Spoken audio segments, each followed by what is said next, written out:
面纳批用要断正咯。2018年的记录，全世界剩3941只。而伫台湾，每一年的秋冬拢会当看到2000只以上相当的难得。乌面纳批上常常休卡的所在，就伫台湾西南部沿海湿地。但是经济部规划要伫嘉义布地盐田湿地开发太阳能供电，而且2018年的年底，厂商已经去整地施工，乌面纳批生存面临严重的威胁。当甲大面积的太阳能光的电厂完工了后，部分的湿地就会消失。安尼乌面纳批到尾会转来呢？政府全力勒索能源转型，是要安怎伫能源甲环境之间取得平衡呢？继续是华视新闻杂志的追踪报道。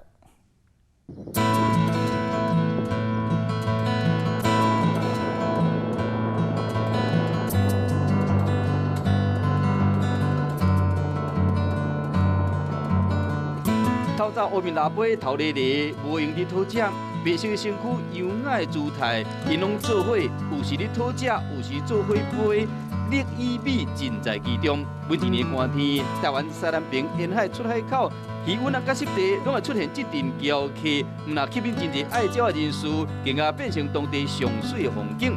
不过2018年10月，一张相片伫网络顶面传来传去，光电费湿地争议正式引爆。一个英国的爱鸟人士伫家己布地盐田湿地翕落这张相片，一边是乌面纳批休困伫讨食，一边是喀土基伫整地，强烈的对比，矛盾佮冲突。原来政府全力发展光电绿能，锁定全台湾4314公顷国有的盐田，排除国家级的重要湿地、生态敏感区域甲野鸟的热区。嘉南沿海日照较充足的广大盐田，变成发展太阳能供电的首选。其中嘉义县布地8区盐田有80公顷，9区南平22公顷旧的盐田，将要架设102公顷的供电示范区，分别由威能能源甲天泰能源两间供电厂商得标。目前我们所在的位置是嘉义布袋的太阳能光电厂，它一共占地有80多公顷，在今年6月完工之后，预计会有19万5千片的太阳能板开始供电。华视记者到布地盐田去追踪，这是英国爱鸟人士翕到相片的8区的盐田。围起来的管制区正是威能太阳能供电厂部分的区域。为2018年10月开始施工，湿地水抽了去已经找无乌面纳批啊。施工下去，鸟类栖息地会缩小，然后没办法栖息。可是，在整个大范围的一个区域来讲，鸟类是很聪明的，你有食物它就过来，没有食物它就不会过来，所以才会有导致说，上次看到整个我们水位降低之后，很多的鸟来这边觅食。其实这张照片有点误导各位，其实这么多鸟在我们这个区域是从来没有发生过的一件事情。业者解释讲，当时工程都开始正伫抽水阶段，才会吸引这过冬鸟来讨食。目前供电厂的预定地，一边已经做好基桩，一边已经倒太阳能板6月底就会全面完工。不过环保团体真烦恼讲，湿地生态已经受到严重的破坏。照以往我们的记录，还有当地鸟友的一些记录，在8区是很重要的一个地方。开工前一天去看。当天那边里面是鸟是满满的，因为我们自己在算大概600只以上到700只左右，所以很多资源都集中在那边，因为那个是盐田废弃的盐田，因为他很喜欢用那个地方。那现在那一块就整个就没有了嘛，就它变成分散到其他地方去，所以我们看到整个数字在会慢慢下来。对，这其实我们是很乐见的。环保团体指出讲，供电厂一日来已经威胁到乌面纳批生存甲休困的所在，偏偏争议扩大。另外一边，布地盐田9区南平将要起22公顷太阳能电板的天泰能源，对要安怎兼顾到环境甲绿能，业者是真谨慎。更加希望社会大众会使听因的心声。我们在这个地方预计要试做20个 megawatt， 大概是6万5千片的太阳能光电板将会被铺设在这个区域。那因为最北侧跟那个黑面琵鹭的热区是紧邻的只隔着一条马路，所以我们把我们的那个生态保护区这个30%大概算下来大概是6公顷左右的保留区放在最北侧，做一个隔绝带的概念，就避免未来黑面琵鹭在这个降落栖息的时候它离它原本希望栖息的点，还有一个这个保留区，它比较不会受到这个光电板的影响。就惊讲影响生态，天台阁任用施工区甲边仔总共243公顷的区域，除了涉太阳能板的囤土区，阁有隔壁地方地甲北边的盐滩地。答应要进行至少21档的生态调查，像新闻变电所边仔这块无得用的盐田。今日黄目睭就使看到30几种的鸟类伫沙坡顶面休困，环保团队批评讲，湿地种光电，政府的政策唔对，更加要求业者时间过程必须要接受社会公开检验。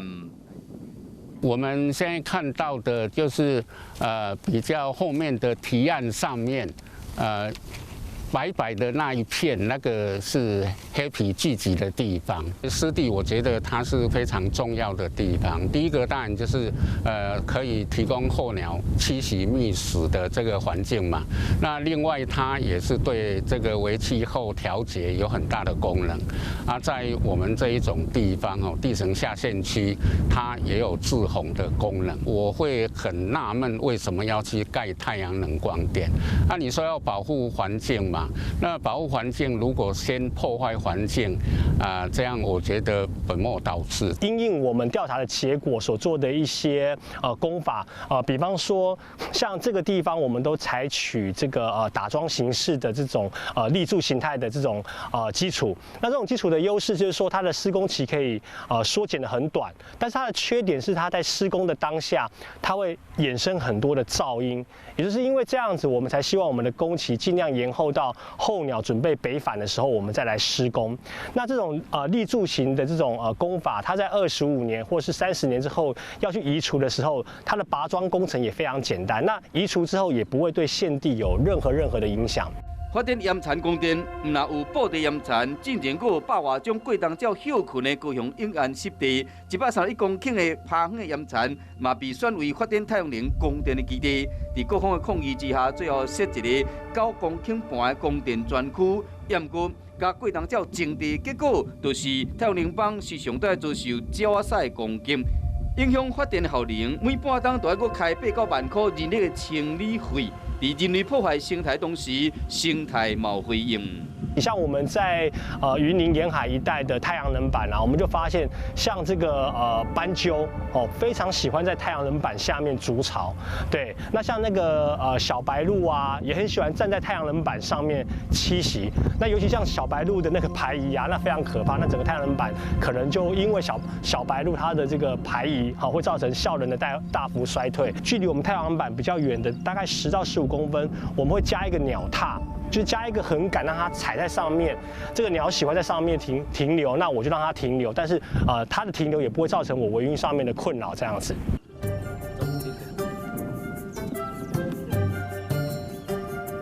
乌面大杯伫全世界强要绝种官方的普查，2018年全世界有3941只，伫台湾记录到的就有2195只，这个数字比2017年减406只。分布更加有扩散的现象，原因除了讲全世界暖化、气候异常，专家嘛警告讲，必须都要重视湿地被破坏危机。Hello， 我们退后一点，咱这个变了。哎呦，真的出来了！2019年1月。布地盐田的湿地，这个看起来真古锥的小森林，吸引真侪爱鸟人士的关心。10多天前，伊伫布地盐田被发现真虚弱，双脚徛袂在。经过动物病院的照顾，伊总算恢复元气，野放转去大自然。这款感动人的画面，嘛互人思考着讲，台湾发展光电，敢真了非湿地不可。你可以不用去破坏它，那你破坏了之后，你说能够把它维护得很好，我也不太能信。好，即使要做太阳能光电，但是你要考虑到，你可以不用在湿地里面盖，因为湿地你现在规划的800公顷，大概就是我们整个太阳能光电8万公顷的1%。那我们整个太阳能光电，即使能达到政府的预期，就是可以达到我们用电量的20%，可是这20%里面的1%，那等于是0.02%而已，那也是微乎其微。为了这微乎其微的电，要破坏湿地吗？这个是我比较没有办法接受的地方。前几年有一个例子，就说不好例子，说感觉他们少了。那当然可能是有我们的气候关系有关系，有我们的栖地有关系。所以说，我们也许如果我们基地能够再把它比较活化一点，让它提供更多的食物的话，那或许这个可以补这个部分，我们基地上的部分。但是这个要花一点时间，就是将来的话，选址的话，也许不需要在那么敏感区域，因为下一个可能是下一个就点在盐田，那边也是黑面琵鹭很重要的一个地方。但是我们是让把它稍微做一点修正的话，比较移到比较不那么影响那么大的地方，或许是我们比较能够接受的。台湾能源政策估计2025年再生能源占比将会达到20%的目标。发展太阳能的产业对总体经济甲未来趋势拢有伊的必要性。点过盐田光电敢真正有法度行出一条路，要怎兼顾绿能甲生态？这场战争已经开始啊！无偌久的将来，大自然一定会给咱最后的答案。